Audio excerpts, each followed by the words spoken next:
Bom, bom dia a todos. Bom dia. Primeiro, queria agradecer por estar aqui, por esse convite, vir aqui em Belo Horizonte falar sobre esporte eletrônico. Agradecer a Soraya pelo convite, pela organização do evento. Agradecer a organização do evento, que foi sensacional, desde do início da programação até o receptivo, tudo maravilhoso. Agradecer o governo também sobre essa iniciativa essencial de falar sobre esporte eletrônico, trazer o conhecimento dessa área que muitos sabem como funciona, alguns têm curiosidade de como é o mercado do esporte eletrônico e trazer aqui que hoje o mercado do esporte eletrônico ele deixou de ser uma novidade, hoje ele é uma realidade. Ele faz parte de organismos de desenvolvimento social, desenvolvimento econômico, e se apresenta efetivamente como uma profissão.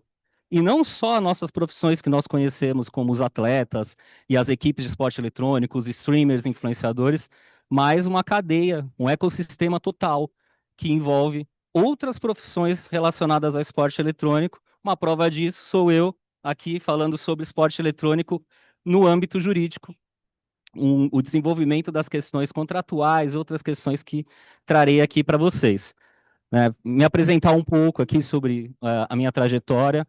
Meu nome é Antônio Brett Fischer, eu sou advogado, tenho mais de 20 anos de atuação jurídica no esporte eletrônico, já são mais ou menos de 15 anos atuando com o esporte eletrônico, no universo gamer também, com as empresas desenvolvedoras de jogos, entre outros assuntos relacionados. E, e também participo de algumas instituições relacionadas ao debate do esporte eletrônico.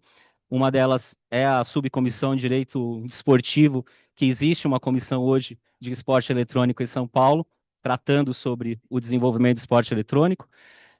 A ABCBet também, a Associação Brasileira de Integridade, aí relacionado mais às questões de integridade, governança do esporte eletrônico, que é um trabalho também que eu venho desenvolvendo junto com a FERJ, que é a Federação do Rio de Janeiro, desenvolvendo um comitê de governança e integridade relacionado ao esporte eletrônico. E dentro dessa trajetória, algumas equipes, atendimento de atletas, atendimento de influenciadores e alguns times que vêm trabalhando, desenvolvendo a parte jurídica, a parte de integridade e desenvolvendo esse trabalho relacionado com o esporte eletrônico. E falar de esporte eletrônico, não tem como a gente falar de esporte eletrônico sem falar sobre desenvolvimento e mudança do mercado de trabalho. O mercado de trabalho teve alterações significativas, né? Nós tivemos o avanço. Se a gente puxar lá atrás, a Revolução Industrial, que fez uma mudança total nas formas de desenvolvimento do trabalho, as linhas de produção. Hoje nós temos a tecnologia influenciando diretamente no mercado de trabalho. E quando a gente vê a tecnologia influenciando no mercado de trabalho, ela também influencia dentro do esporte. O esporte também mudou. As formas de disputa, as formas de apresentação do esporte, a própria audiência do esporte hoje, ela se altera em razão da tecnologia. E o esporte eletrônico advém dessa forma diferente, disruptiva das competições eletrônicas. E o avanço também do esporte eletrônico, ele é impulsionado pelo avanço das próprias conexões de internet e do próprio avanço dos jogos eletrônicos. Hoje nós podemos verificar um avanço muito rápido, muito célere, se a gente identificar, por exemplo, que a gente saiu em 94 de um gráfico desse, de uma forma de jogabilidade, para algo hoje muito próximo do que é um jogo real, né? Quem não está habituado e passou pela televisão e viu o filho, o parente jogando FIFA e achou que era um jogo de verdade, né? Até compreender que realmente aquilo era um jogo eletrônico. E isso impacta diretamente na própria apresentação do esporte eletrônico dentro das disputas. A forma como ele se desenvolve, as conexões, né, que hoje nós temos a possibilidade de jogar de forma remota. Então, o esporte, a disputa dentro do universo dos jogos eletrônicos, ela deixa de ser aquela disputa presencial, ela passa a ser uma disputa online, e isso ampliou muito a forma competitiva, ampliou muito a capacidade do esporte eletrônico de se desenvolver e ofereceu mudanças é, clássicas, se a gente for identificar dentro do esporte. E essa evolução hoje a gente vê também nas próprias empresas, né? Você vê mudanças que não estão só ligadas ao esporte. Você tem a forma de desenvolvimento do transporte hoje com o Uber, que não existia. A forma de você consumir conteúdo com a Netflix, que não existia há anos atrás. Você tem novas formas de hospedagem feitas pelo Airbnb, bancos hoje sendo totalmente digitais, não tendo agência. Então, o desenvolvimento tecnológico possui um impacto significativo quando a gente fala do esporte eletrônico. E outro impacto importante também para entender o esporte eletrônico, as mudanças e o próprio reconhecimento dele dentro da sociedade como esporte é a mudança das gerações. Nós tivemos aí no desenvolvimento do esporte eletrônico e a concepção dele como realmente um esporte, uma prática, uma passagem de gerações. Então, nós temos a geração, por exemplo, a geração Y para a geração Z, uma diferença bem grande de concepção e de como lidar com a tecnologia. Você teve gerações, por exemplo, aí eu posso citar a minha, né, que é a geração dos nascidos depois dos 80, que nós tivemos que aprender muitas coisas. Nós tivemos que aprender a usar a internet, tivemos que aprender a usar computador, tivemos que aprender a lidar com mídias digitais, né? A gente saiu da fita cassete, foi para o CD, do CD a gente foi baixar MP3 e hoje em dia o baixar MP3 é algo que ninguém nem cogita, né? E essa era a nossa vida, né? A nossa doída vida de procurar link de música de MP3 na internet. E essa geração de hoje, ela já nasce com a tecnologia dentro dela. Então, isso é muito natural para ela. A tecnologia, ela é natural. Então, você pega uma criança hoje em dia, passar o dedo na tela é natural para ela, né? Você não precisa ensinar alguma coisa para ela, porque ela já nasce com essa tecnologia. Dentre outros comportamentos que fazem, que vão ao encontro do desenvolvimento da prática do esporte eletrônico, que é uma geração que, por exemplo, dentro das questões de diversidade, ela já nasce com as questões de diversidade. Então, verificar questões relacionadas a gênero, relacionadas à raça, coisas que a minha geração teve que aprender efetivamente, que certas coisas básicas são erradas, essa geração já nasce com isso já muito bem sedimentado. E aí a gente precisa falar do tamanho desse mercado, né? O tamanho desse mercado hoje, ele é um mercado que abrange um universo gigante. Óbvio que teve um boom muito grande com a pandemia, quando as pessoas tiveram que ficar dentro de casa e não puderam sair de casa. O avanço dos jogos eletrônicos, o avanço do streaming, o avanço das lives e da divulgação de conteúdo teve um acréscimo muito grande e impulsionou muito esses números. Mas hoje nós temos números consideráveis mostrando o avanço da geração gamer e o avanço do esporte eletrônico dentro desse mercado, que hoje já é considerado um dos maiores mercados, inclusive a indústria do cinema, em faturamento, em resultado. Então, é um mercado que não dá para não considerar ele como um mercado em potencial. E aí, falando especificamente sobre o recorte esporte eletrônico. Hoje, o esporte eletrônico ele já está sedimentado com um público e uma audiência muito grande no Brasil. Hoje, o Brasil é o terceiro público do esporte eletrônico, só perdendo para Estados Unidos e China, que acho que não tem como ser maior que Estados Unidos e China, principalmente China, até pela população, mas é um mercado muito grande do esporte eletrônico. É o terceiro mercado do mundo, é o primeiro mercado da América Latina em audiência, e hoje já está, na verdade, em 12º das vendas globais, porque esse número aí já é um número antigo, hoje ele já se mostra em 12º das vendas globais do Brasil. Então, como mercado em potencial, o Brasil é um mercado gigantesco relacionado a games e esportes eletrônicos. E o esporte eletrônico, por ter esse crescimento, por ter essa expansão, chama a atenção de quem está dentro do esporte. Então você vê o desenvolvimento relacionado do esporte eletrônico com muitos artistas, com muitos esportistas investindo em esporte eletrônico. Você tem jogadores de NBA como Shaquille O'Neal, investindo em empresas, fazendo aportes diretamente em equipes de esporte eletrônico. Você vê o Neymar participando de equipes de esporte eletrônico e outros que verificam dentro do mercado do esporte eletrônico um potencial de investimento e desenvolvimento de mercado. E aqui é trazer um pouco de números, que eu gosto de trazer números, porque eles desmistificam algumas coisas relacionadas ao esporte eletrônico. Por exemplo, jogar jogos eletrônicos. Esse número é o que é considerado hoje do nosso mercado gamer. 73% do mercado gamer hoje. 73% das pessoas jogam jogos eletrônicos. O que é considerado hoje um gamer? Hoje o gamer a gente precisa desmistificar essa questão de que o gamer é aquele que está dentro do seu quarto, fechado, jogando. Hoje o gamer é qualquer pessoa que joga jogos eletrônicos. E isso, claro, impulsionado pelo mercado mobile. Então você, se tem um jogo dentro do seu celular, um Candy Crush que você joga, você é considerado um gamer, porque você faz parte da indústria gamer, você consome a indústria gamer e você é um número importante para esse mercado. Então isso mostra o crescimento e o avanço do mercado gamer. Outro índice que é importante mostrar que desmistifica muita coisa. Videogame é coisa de menino. Isso já está ultrapassado. E que, inclusive, mostra que a maioria hoje do público gamer são as mulheres. As mulheres é o grande número do mercado gamer de consumo dentro do universo Brasil. Essa pesquisa é a Pesquisa Games Brasil. São números que eu tiro da Pesquisa Games Brasil, que é uma instituição que realiza pesquisas direcionadas e focadas no mercado de game e de esportes eletrônicos. Então, isso também quebra um pouco daquela questão relacionada que os videogames hoje são brinquedos, videogames são coisas de menino. Videogame hoje faz parte de um mercado de entretenimento. Então, hoje, ter um videogame dentro da sala, ele é tão importante quanto era ter um videocassete, era ter um aparelho de som, era ter uma televisão. Hoje, ele é parte do entretenimento da casa.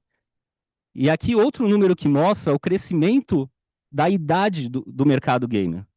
Como a faixa etária do mercado gamer está cada vez maior, impulsionado pela geração que vem chegando e essa geração que vem envelhecendo. E aí eu me coloco aqui. Eu sou essa geração que partiu jogando videogame lá com meus 8, 9 anos e vou jogar até os 80, se a vida assim me permitir, se meus olhos e meu Alzheimer não deixar eu lembrar os comandos. Mas por quê? Mostra que isso faz parte hoje do entretenimento. Faz parte do entretenimento, faz parte do entretenimento da família. Então, e aí a gente consegue fazer um recorte. Eu gosto de usar muito o meu exemplo, porque o meu pai não jogava videogame comigo. Meu pai me deu um videogame quando eu era pequeno, mas ele não jogava comigo.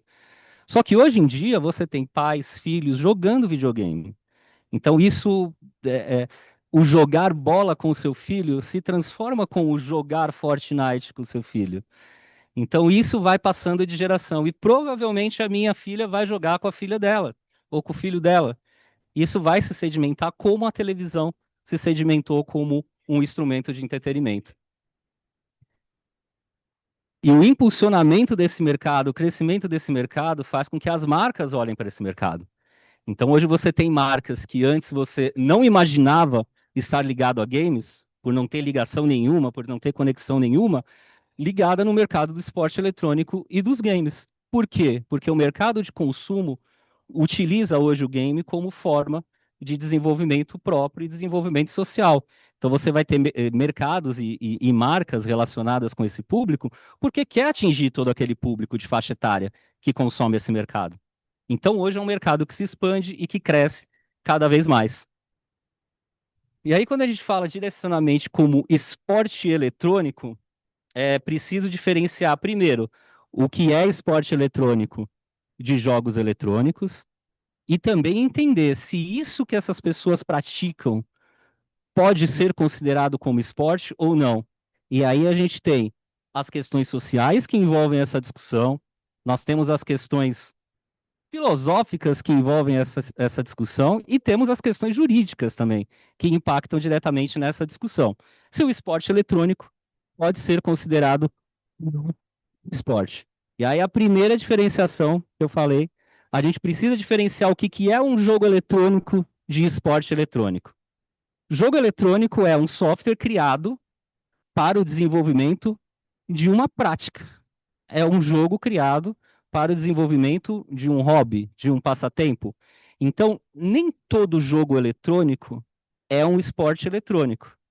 O esporte eletrônico é a prática competitiva profissional, organizada, desenvolvida no âmbito competitivo, utilizando um jogo eletrônico. Então, o esporte eletrônico vai sempre utilizar um jogo eletrônico para o desenvolvimento da sua prática, mas nem sempre um jogo eletrônico será a base de um esporte eletrônico. Se a gente pegar exemplo, GTA, The Witcher, Final Fantasy, são jogos eletrônicos. Eles não são utilizados como meio competitivo, como plataforma de competições. Já jogos eletrônicos como Counter-Strike, Free Fire, League of Legends, eles são base para o esporte eletrônico. Foram criados pensando no esporte eletrônico? Não, muitos deles não foram criados pensando nesse cenário competitivo. Se transformaram nesse cenário competitivo. Mas mais um detalhe da indústria. Hoje a indústria já realiza e desenvolve jogos pensando no mercado competitivo. Então você vai ter jogos que são lançados com um olhar do mercado competitivo, mostrando que é um mercado de interesse da desenvolvedora e é um mercado de interesse em termos de faturamento. E aí os esportes eletrônicos, eles precisam de lei? Vamos entrar na primeira concepção, que é a concepção jurídica. Eu preciso de uma lei dizendo que o esporte eletrônico é um esporte? Eu preciso ter lá um dispositivo legal dizendo que ele precisa ser um esporte? E aí, se a gente for refletir e pensar, existe alguma lei que diz que jogar uma bola dentro de um cesto é esporte e aquilo vai ser chamado de basquete?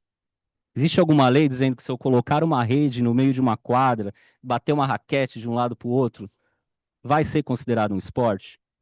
Então, não necessariamente eu preciso ter uma lei dizendo que aquela prática tem que ser considerada esporte. São outros elementos que transformam essa prática, esse desenvolvimento, para que ele seja reconhecido, sim, como esporte. Eu não tenho leis que falam que o esporte eletrônico é esporte. Então, o que, que eu uso? O meio jurídico utiliza de outras leis. Então, eu utilizo outros regulamentos e outras leis para classificar e para, de certa forma, organizar socialmente essa prática do esporte eletrônico. Então, eu tenho a Constituição Federal, que é a lei principal do país, que lá dispõe os princípios básicos de qualquer situação, a Lei Geral do Esporte.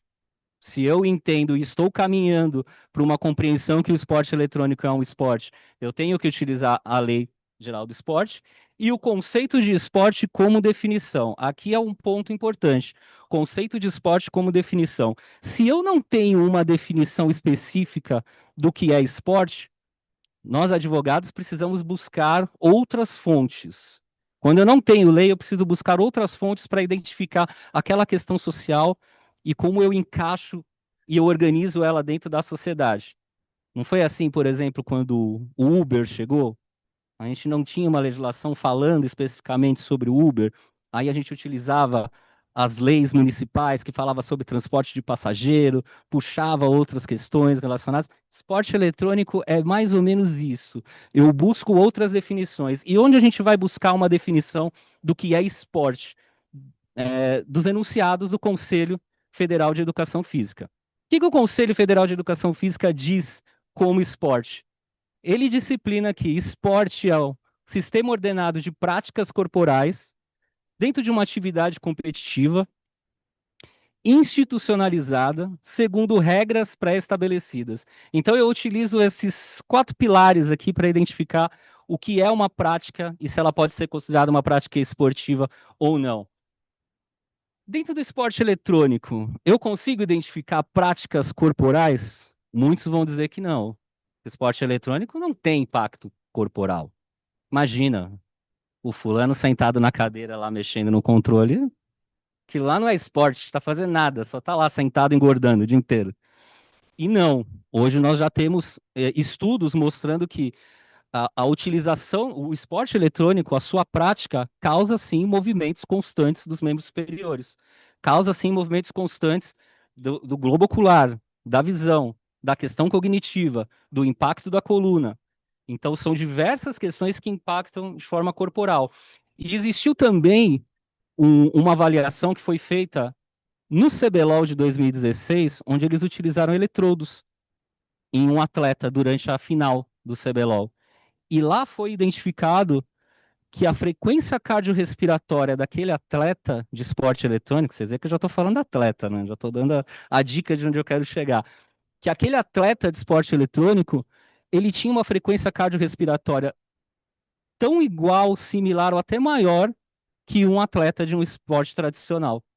Que a tensão, que o movimento, a questão corporal reagia de forma tão intensa como um atleta de esporte tradicional.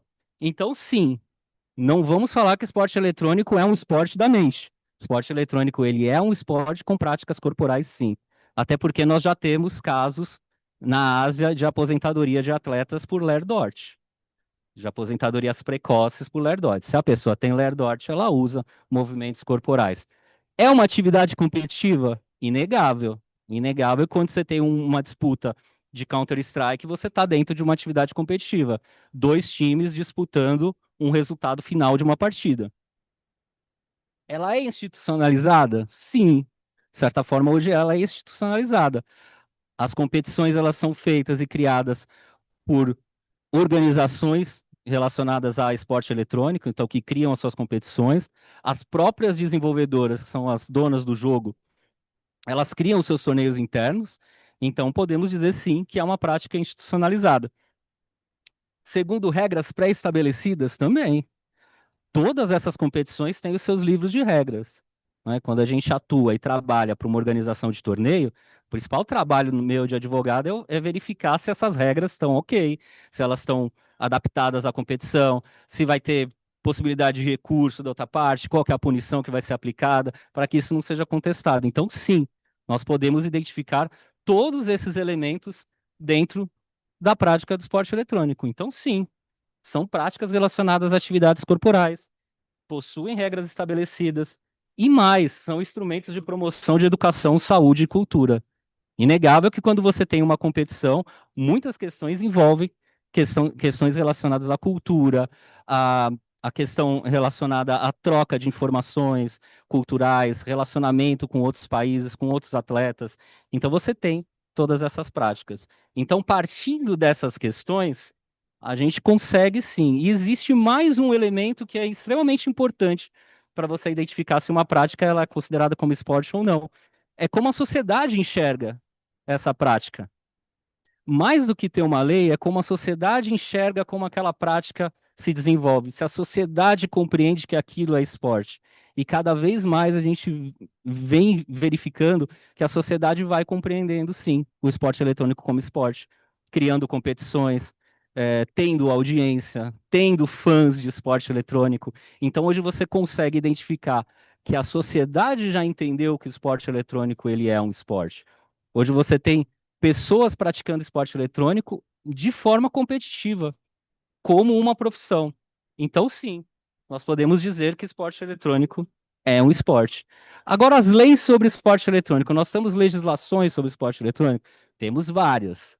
Hoje no Brasil nós temos várias leis falando sobre esporte eletrônico. Não trouxe todas aqui, porque são muitas, porque geralmente cada cidade desenvolve a sua lei para regulamentar o esporte eletrônico, mas eu trouxe alguns exemplos. O principal exemplo que eu trago é a PL do Senado, que é essa PL federal, que está sendo discutido a questão sobre a regulamentação e reconhecimento do esporte eletrônico. Ela ainda está em discussão, ela ficou paralisada até pelas questões políticas do país, né? Ficou paralisada essa discussão, mas nós temos outras PLs que falam sobre esporte eletrônico. Temos a PL do Estado da Paraíba, que foi uma das primeiras PLs falando e reconhecendo o esporte eletrônico. E o que essas leis fazem? Essas leis, elas reconhecem o esporte eletrônico como esporte naquele local e os seus praticantes como atleta. Mas aí vão falar, pô, Antônio, você está falando aqui que não precisa de lei e agora os caras fazem uma lei falando que esporte eletrônico é esporte. É, conceitualmente, a gente não precisa de uma lei, mas as leis elas ajudam para que questões internas e políticas públicas possam ser utilizadas, possam ser promovidas. É muito mais fácil quando eu tenho uma lei dizendo que o esporte eletrônico é considerado esporte, para ela ter acesso a políticas públicas, ter acesso a investimentos, ter acesso a questões relacionadas à Bolsa Atleta, outros incentivos. Então, essas leis elas possuem principalmente esse aspecto importante, a participação dela para o acesso e o alcance de políticas públicas. Então, sim, partimos da concepção que o esporte eletrônico, apesar de todas essas questões, pode ser considerado um esporte, sim, por todas essas práticas. E o esporte eletrônico, sendo considerado um esporte, ele não só impacta atletas e equipes, ele impacta um ecossistema gigante de profissões, de pessoas envolvidas, de empresas. Esse é um gráfico que eu gosto de apresentar. É óbvio que a gente não vai conseguir ler tudo isso daqui, mas é só para entender o que é hoje o relacionamento, a cadeia de relacionamento e o ecossistema do esporte eletrônico. Esse gráfico ele é feito pelo Nicolas Bessomes, ele é um pesquisador francês, e ele traz tudo que impacta dentro do esporte eletrônico. Então você vai ter aqui profissões diversas, partes comerciais, financeiras, legal, parte digital, contadores, social media, desenvolvedores, toda uma cadeia relacionada que a gente pode identificar dentro de um ecossistema tradicional hoje no esporte eletrônico. Então, o esporte eletrônico ele impacta não só a carreira relacionada do atleta, mas ele impacta um meio social e econômico por inteiro.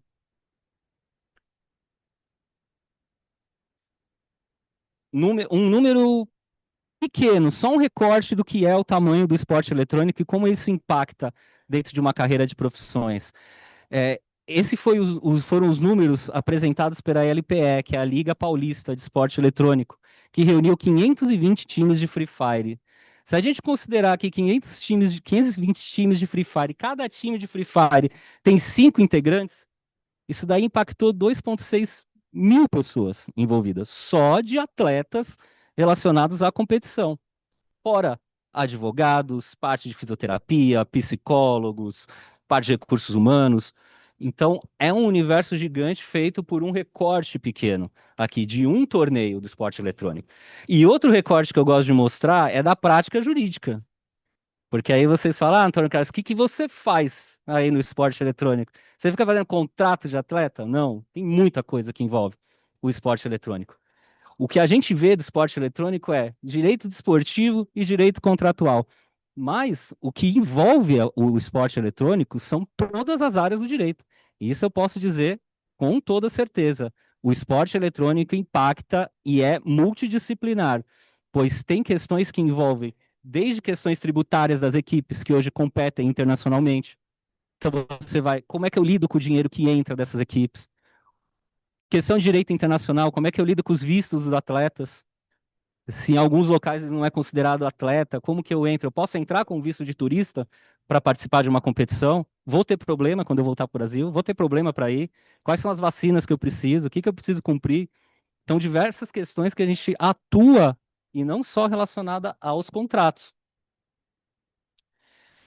E diversas questões que também a gente atua e a parte jurídica impacta, que é relacionado ao próprio ambiente. Então, ele passa daquela relação atleta e time. Então, aqui é um exemplo pequeno das relações jurídicas que existem dentro do mercado de esporte eletrônico, que é a relação do atleta com a equipe, da equipe com o atleta, da equipe com as marcas, das marcas com a organizadora, do atleta com a organizadora e do atleta com a equipe, porque geralmente o atleta tem um contrato com a organizadora do evento e tem um contrato com a marca e tem um contrato com a equipe, e tudo isso precisa estar linkado e organizado, porque pode impactar principalmente na divulgação e no patrocínio de um atleta. Então, são diversas questões que envolvem a prática e o desenvolvimento da atividade. E hoje as equipes de esporte eletrônico, se a gente estava discutindo lá atrás, no começo dos slides, se o esporte eletrônico era esporte ou não, hoje a gente já está discutindo se o esporte eletrônico ele é uma empresa como outra tradicional ou não. E sim, ele é uma empresa tão complexa quanto uma empresa tradicional, que hoje a gente já identifica modelos tributários, modelos empresariais diferentes, estruturas de administração complexas. Você tem equipes de esporte eletrônico que têm escritórios no Brasil, escritórios na Europa, escritórios nos Estados Unidos. Tudo isso tem que se encaixar dentro de um grupo. Então, todas essas questões que envolvem o modelo corporativo hoje estão impactando e estão presentes dentro do esporte eletrônico. Aqui é um outro gráfico que eu coloco, que é. Vocês não vão conseguir ler, óbvio, mas eu coloco porque mostra quais são as relações jurídicas que envolvem um atleta dentro do esporte eletrônico. A relação que ele tem com o clube, os contratos que ele desenvolve com o clube, com o patrocinador, com as marcas, com as ligas, os contratos que as ligas possuem. Então, assim, é uma estrutura extremamente complexa, é uma estrutura hoje profissionalizada e extremamente organizada. E aqui, se a gente for ver a área de atuação, como a área de atuação jurídica ela impacta em todos esses aspectos. Impacta na assessoria de atletas, você pode participar da assessoria de times, você pode participar da organização de torneios. Então, é um universo que vai muito além só do desenvolvimento e da prática relacionada aos atletas e os clubes. É uma cadeia de questões jurídicas que são impactadas e que pode ter a participação direta do mercado jurídico. E aí, se a gente entende, já falamos que o esporte eletrônico pode ser considerado esporte, já falamos que as estruturas das organizações de esporte eletrônico são tão complexas e organizadas como as estruturas das equipes, das empresas tradicionais. Quais são as relações que interferem juridicamente nesses contratos com os atletas? E aí a gente precisa entender como é que esses atletas atuam dentro de cada equipe. Não tem lei, mais uma vez, não existe uma lei que fale sobre esporte eletrônico. E a gente, como advogado, vai o quê? Vai nas que já existem. Então a gente busca fontes já existentes relacionadas a trabalho, a parte esportiva e como a gente organiza tudo isso. Então a gente utiliza consolidação das leis do trabalho, as relações civis e a Lei Geral do Esporte. Se eu estou falando que o esporte eletrônico é um esporte, nada mais coerente de eu tratá-lo como esporte. Nada mais coerente como eu tratá-lo juridicamente como esporte. Mas é importante entender que não existe modelos, não existe receita pronta no mercado jurídico do esporte eletrônico. Você precisa compreender como aquela equipe trabalha, como aquele atleta desenvolve aquela atividade lá dentro e como eu vou encaixar juridicamente a segurança dessa relação dentro das práticas e dos contratos. E aí, quando eu vou falar sobre a questão da Lei Geral do Esporte, eu puxo uma concepção que ela própria utiliza, que são os esportes coletivos e os esportes individuais. Esportes coletivos são aqueles desenvolvidos em equipe, onde uma ou mais pessoas desenvolvem a prática esportiva por meio de equipes. Então a gente pode entender o que é um esporte coletivo tradicional: futebol, o vôlei, o basquete. No esporte eletrônico, qual é o esporte coletivo? League of Legends, Counter-Strike, Rainbow Six, porque são esportes que são desenvolvidos por 5 atletas, 5 ou 4 atletas dentro de uma mesma equipe. Esportes individuais são aqueles desenvolvidos por um único atleta. No tradicional, o tênis, natação, judô. No esporte eletrônico, o FIFA, considerar o FIFA individual, não vamos falar do Pro Clubs, e os fighting games, aqui o Street Fighter. São atletas que competem de forma única. E por que isso impacta? Porque a lei fala que obrigatoriamente as equipes coletivas precisam ter contratos desportivos. Então, se eu tenho uma equipe coletiva de esporte eletrônico, necessariamente ela vai ter um contrato coletivo, um contrato especial de trabalho desportivo. Se eu tiver um atleta que desempenha uma função individual, ele pode ter um contrato autônomo de desenvolvimento. Mais uma vez, seguindo o que está na legislação, mas sempre olhando como funciona o dia a dia e como funciona o desenvolvimento do esporte eletrônico. É, e o que fala o contrato de trabalho do atleta? O contrato de trabalho do atleta ele tem questões específicas dentro dele, tem cláusulas que são necessárias. Por exemplo, é, ele tem os prazos definidos, né? Ele não pode ser inferior a 3 meses nem superior a 5 anos. São contratos que garantem esse prazo. São contratos que necessariamente têm que ter cláusulas indenizatórias e compensatórias. Lembra quando a gente fala do futebol? Quando ele é contratado ou quando ele é mandado embora, aí tem uma multa, a multa é tanto. Isso existe no mercado do esporte eletrônico. Está sedimentado de forma correta hoje com a legislação? Em muitas equipes, não. Está colocado, você vai ver muitos contratos de atleta com multas muito altas que não têm um equilíbrio com a parte da multa dele. Então você vai ter contratos onde um atleta ganha R$ 5.000 de salário, a multa dele é de US$ 5 milhões se ele for para outra equipe, e se ele sair da equipe ou for para outra equipe, mas se a equipe mandar ele embora, paga só o que ele que deve no mês para ele e tudo bem. Esses contratos não possuem segurança jurídica adequada, porque a gente tem um princípio legal que é o do equilíbrio contratual. Então, se eu não tiver um equilíbrio contratual entre a multa que o atleta possui e a multa que vai ser aplicada para ele quando ele é dispensado, esses contratos são discutíveis e eles são facilmente anulados no judiciário. E o contrato de atleta autônomo? Esse contrato de atleta autônomo, ele é feito uma relação que não estabelece, por exemplo, vínculo de emprego. Então, eu tenho um contrato direto, ele é utilizado nas práticas individuais. Então, ele é um contrato onde não há uma questão de subordinação, não há aquela questão de mandar e obedecer, das práticas de treino, do desenvolvimento efetivo, da organização, do controle relacionado com o atleta. Mas, mais uma vez, não basta eu ter um contrato de atleta autônomo se eu não trato ele como um atleta autônomo. E é aí que as organizações pecam e muito. Fazem contratos individuais de atleta autônomo, mas não tratam esse atleta como um autônomo. Faz um contrato de fighting games com aquele jogador de Street Fighter, mas ele tem horário de treino, ele tem que passar o resultado dos treinos dele, ele tem que obedecer o horário de entrada e saída da game house, ele tem que é, dar conta dos horários que ele faz de live para a equipe. Então, esse controle, quando você começa a atribuir subordinação nesse contrato, não basta ter o contrato escrito, porque a legislação fala: o que vale para mim é a primazia da realidade. É o que você faz no dia a dia. Se você tem um contrato, mas no dia a dia atua de forma diferente, esse contrato é nulo. Então, aqui é importante, não basta ter um contrato específico. Você precisa fazer com que esse contrato seja realmente aplicado. E aí, outro contrato que a gente vê muito no mercado de esporte eletrônico são os contratos de streamer e de influenciadores, que muitas vezes se confundem com os contratos de atleta, que é um outro risco que a gente identifica, né? Porque atleta é atleta, streamer é streamer. Se o atleta também é streamer, ele precisa ter relações jurídicas diferentes. Ele precisa ter relações que desenvolvam e disciplinem cada uma dessas atividades. Caso não tenha, também, risco desse contrato ser nulo. Contrato de streamer gera a mesma questão. Você pode ter um streamer contratado como um empregado, onde você vai exercer a subordinação, falar para ele realizar X horas de live, de tanto a tanto, fazer isso, usar a camisa tal, usar a cor do overlay dele X.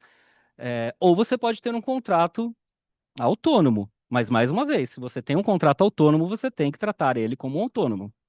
Você não pode fazer um contrato autônomo obrigando que aquele streamer faça lives das 10 às 22 horas, que apresente o número X de entregas, que faça condicionado a um calendário, ou que tenha exclusividade específica. São elementos que vão atribuindo subordinação e que vão, de certa forma, prejudicando essa relação e tornando ela anulável. Mais do que todas essas questões que envolvem a segurança das equipes relacionada ao mercado de esporte eletrônico e do cumprimento da legislação, hoje a gente vê uma importância muito grande das equipes com as regras de compliance e integridade. E aqui a gente tem uma preocupação muito grande de falar de integridade, porque está na moda falar de integridade em razão das apostas eletrônicas, né? As apostas, o mundo das apostas que chegou no futebol, que hoje já disseminou, já está no mercado do esporte eletrônico. Essa preocupação do mercado de apostas, ela é importante, mas integridade vai muito além do que só apostas esportivas. A integridade vai da conduta das equipes, do relacionamento dessas equipes, dos atletas com as outras equipes, de como eles se comportam dentro do ambiente competitivo. Então, o conceito de integridade hoje ele é muito maior do que só falar sobre apostas esportivas. Eu acho importante que as apostas esportivas colocou foco nisso, mas é muito mais do que isso. São as práticas internas, é como a condução dessas equipes com os seus atletas, quais são as regras que você desenvolve, e cada vez mais são importantes esses manuais, essas organizações internas sobre integridade, porque o mercado busca padrões internacionais. O mercado de esporte eletrônico está sofrendo uma mudança bem importante, se vocês estão acompanhando, que são as fusões de equipe, são as aquisições de equipes por equipes de fora, e essas aquisições, elas vêm, lembra que eu mostrei o iceberg? É direito societário puro.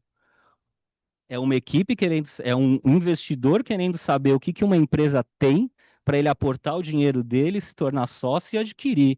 Então vai ter due diligence, que é verificar todos os passivos daquele time, como que estão os contratos, aí você pega time que nem contrato tem, que que tem um potencial gigante de receber investimento, mas não tem contrato, não está organizado quantas ações ele possui, qual é o número do passivo dele, como que eu vou zerar esse passivo, quais são os riscos ocultos que existem na operação. Então, muitas equipes perdem investimentos por não terem hoje também regras de integridade e governança claras, não adaptadas a padrões internacionais. Então, esse também é um foco hoje das equipes de esporte eletrônico que precisam ter esse olhar. E aí, a gente falando sobre pilares do compliance, aqui são alguns dos pilares do compliance, da integridade, governança, quando a gente fala.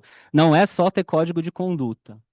Tem muita equipe que chega, quando a gente vem com um assunto para falar sobre essa organização, mas eu tenho meu código de conduta. Eu tenho aqui as regras de como funciona a Game House. Não é isso, isso é um dos aspectos. Integridade vai muito além disso. É como você se relaciona, por exemplo, dentro de um torneio. Quais são as regras relacionadas, por exemplo, na utilização dos seus dispositivos internos? A equipe faz uma varredura nos dispositivos de treino para identificar hack, para identificar algum software malicioso, que às vezes o jogador nem sabe que tem, mas a equipe é responsável por isso. A equipe não pode chegar e falar, eu não sabia quando o atleta é punido, quando ele é pego por um black box da vida. Ai, mas eu não sabia que ele... Você sabe, você tem que saber, né? A empresa precisa saber exatamente o que se passa debaixo da asa dela. Ela é responsável por cada conduta dos atletas. E isso precisa estar linkado e precisa estar linkado no contrato do atleta também. Porque qualquer deslize que ele faz relacionado à questão de integridade tem impactos diretamente no contrato dele. E que se não estiver disposto, você causa uma discussão desnecessária. Então, são ligações e interlocuções muito importantes que você precisa ter. Match fixing, por exemplo, que é a combinação de resultados, que a gente já viu muito que acontece, o fulano, o time perdeu para o fulano, mas aí pegou um adversário mais fraco depois. Isso não é estratégia competitiva, isso é ausência de ética competitiva, isso é ausência de fair play, e isso precisa ser punido. E isso precisa ter o olhar de quem organiza os torneios. E quem organiza o torneio identifica isso e pune, a empresa não pode. A empresa, que quando eu falo empresa, é o time. A empresa não pode chegar e falar, não, mas eu não participei disso, eu sou totalmente contra essas práticas. Tá, e o que que você fez para impedir essa prática? O que que você tem, pelo menos, escrito para impedir essa prática, para que ela não aconteça? Então, essa discussão relacionada à integridade, ela vem tomando cada vez mais força e ela precisa ser discutida porque ela tem impactos diretos na organização e no atleta. Por exemplo, consequências jurídicas e comerciais relacionadas a uma prática de integridade. Você pode ter a perda de um patrocínio, tivemos exemplos recentes, né, de perda de patrocínio, de uma conduta utilizando o emoji. Tivemos um outro agora, né, o emoji do macaco. Eu não sabia o que isso causava. Eu não sabia que um macaco causava alguma coisa no brasileiro. Causa no mundo, moça, né?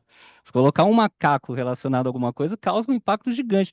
E isso tem impactos diretos, por exemplo, perda de patrocínio. Nós tivemos a perda de patrocínio com o emoji de uma bomba atômica por um time japonês. Isso não pode ser tratado como brincadeira e não pode ser tratado como uma prática aceitável dentro da organização. E gerou a perda de um patrocínio. A perda de patrocínio de uma empresa japonesa, principal patrocinadora da equipe, tirou o patrocínio no dia seguinte. Por quê? Porque essas coisas estavam dentro dos contratos e das regras de integridade e que não foram observadas pela equipe. Penalidades contratuais, processo criminal e civil. né? Vamos voltar no emoji do macaco. Isso tem impacto criminal. Isso tem impacto na reputação da equipe. Prejuízo na imagem profissional, punição pela desenvolvedora, né? Que isso também pode ocorrer. Demissões por justa causa, perda do contrato do atleta. Então, essas questões precisam estar dispostas dentro dos regulamentos e dentro dos contratos, porque elas têm impactos diretos no relacionamento. E aí, o que esperar do futuro do esporte eletrônico? O que a gente espera do futuro do esporte eletrônico? É, eu já falei algumas. Eu gosto de fazer exercícios de futurologia, né, do esporte eletrônico. Faço mais nos cafés que a gente participa, mas algumas se solidificaram, se apresentaram. E algumas eu acho que também são importantes a gente ficar de olho, porque o esporte eletrônico vem se desenvolvendo. Acho que a gente já passou daquele boom do esporte eletrônico, hoje ele já está mais, como eu posso dizer, equilibrado, né, um mercado mais equilibrado.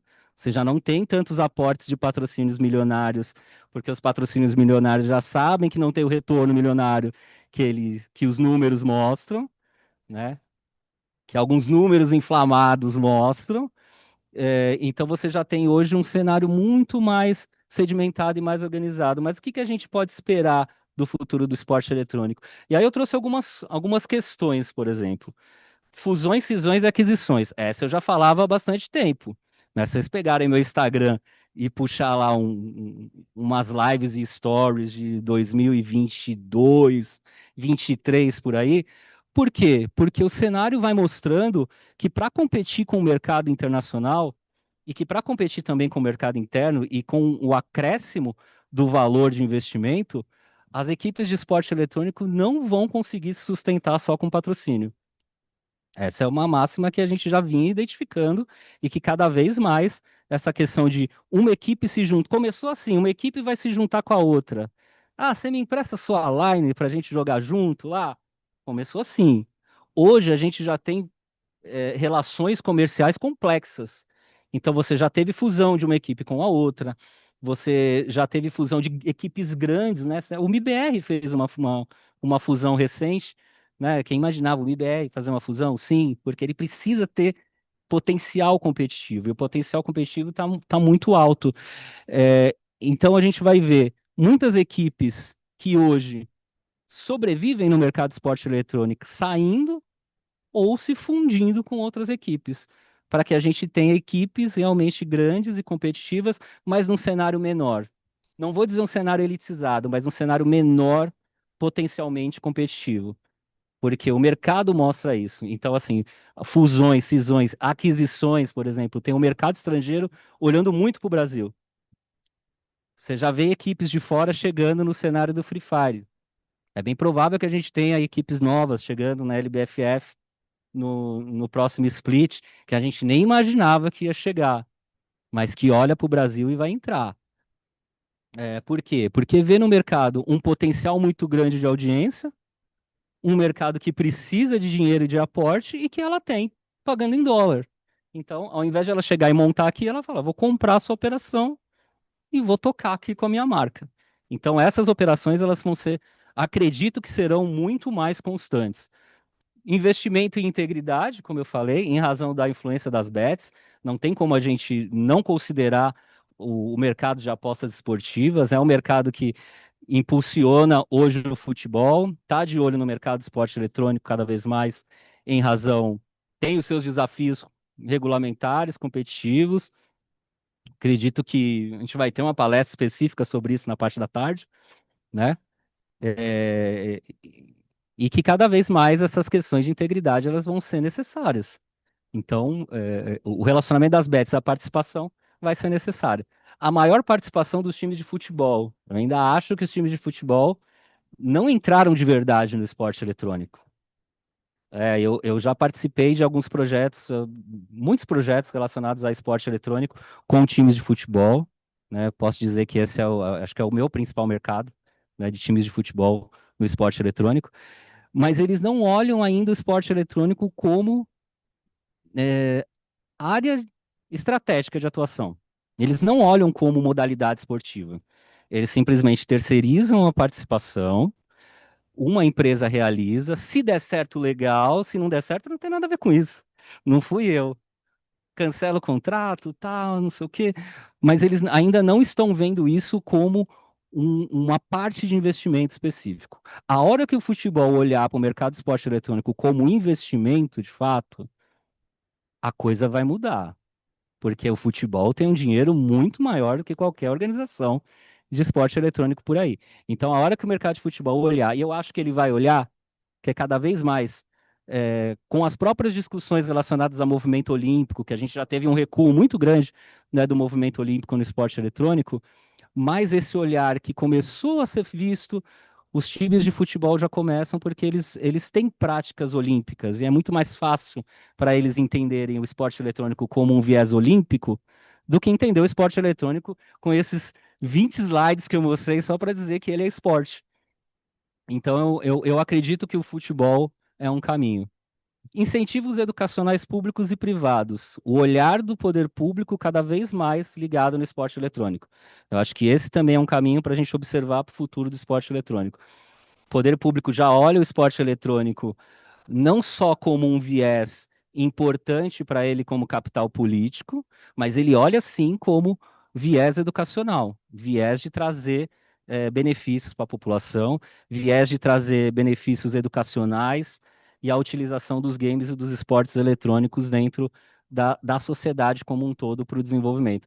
Já vejo políticas públicas já direcionadas a isso e vejo que o futuro parte para isso. O bônus track aqui que eu não coloquei, que eu acho que também é um futuro, as equipes de esporte eletrônico olharem para o futebol. Eu acho que esse é um caminho que eu pouco falo com as pessoas, mas com alguns que eu falo, cara, o esporte eletrônico vai olhar para o futebol uma hora. O esporte eletrônico vai ver que o futebol é um viés também para ele crescer. Então, eu acredito que no futuro a gente vai ter equipes de esporte eletrônico entrando lá numa Série D do futebol paulista, desenvolvendo e tendo um time de futebol. Porque você tem times de futebol organizados, grandes, mas que estão em situações ruins, que talvez uma equipe de esporte eletrônico, com o seu olhar de desenvolvimento de mídia, de investimento, de captação, de fanbase, pode fazer um movimento interessante no futebol. Então eu acho que eu deixaria aí como bônus track para um futuro as equipes de esporte eletrônico. A gente já viu na Kings League, né? A gente já está vendo na Kings League que dá certo. Então, na hora que eles entrarem mesmo no futebol de verdade, eu acho que pode ter uma mudança. E aí eu deixo minhas redes sociais para vocês, tá? Podem me mandar mensagem, qualquer dúvida que vocês tiverem. Eu posto bastante coisa relacionada a esporte eletrônico, posto bastante discussão, posto bastante pensamentos, assim, para a gente discutir relacionado ao esporte eletrônico. Então, quem não me segue no Instagram, no LinkedIn. Tenho as outras redes, mas não uso, né? Então eu nem coloco. Então, principais redes aqui do Instagram e do LinkedIn. Tem um livro relacionado ao esporte eletrônico que eu lancei em 2022, falando sobre o reconhecimento do esporte eletrônico, a prática do esporte eletrônico no mundo jurídico. Ele está esgotado, o físico, mas o online, o digital, ele está disponível ainda na loja da Amazon. Então, quem quiser adquirir, está disponível. E aí eu deixo meus contatos também. Quem quiser conversar, quem quiser falar sobre esporte eletrônico, sabe que é um assunto que eu gosto muito. Acho que quem está nessa área, né, Soraya, gosta muito, né, Matheus, de falar de esporte eletrônico. Não tem como a gente fugir disso. E queria agradecer mais uma vez o convite, agradecer o convite da Soraya por participar, por abrir esse painel, agradecer também a organização do evento, do Play Minas, o governo e toda a receptividade que eu tive aqui. Obrigado, pessoal. E pergunta se alguém tiver, não sei nem se eu tenho tempo mais, mas se alguém tiver perguntas, estou aberto. E agradecer o pessoal do online também.